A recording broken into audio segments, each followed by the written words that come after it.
Uttar Pradesh became the fourth state to ban India-made cough syrup Coldrif on Monday. This after the deaths of at least 14 children across Madhya Pradesh and Rajasthan were linked to the medicine. Government tested samples of the Pharma-made cough syrup were found to contain diethylene glycol beyond permissible limit. For context, diethylene glycol is a highly toxic substance.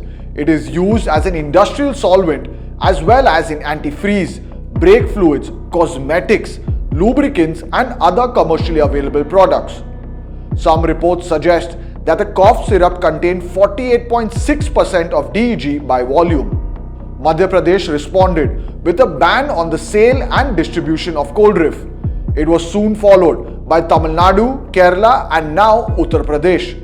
The Union Health Ministry on Sunday held an emergency high-level meeting with health secretaries and drug control officials from all states and union territories.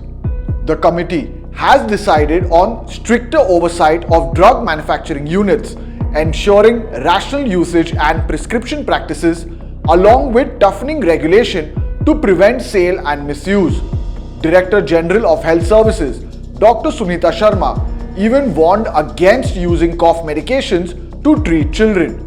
She said they have minimal proven benefit while carrying significant risks. The Union Health Ministry also said criminal proceedings have been initiated against Tamil Nadu-based Pharma.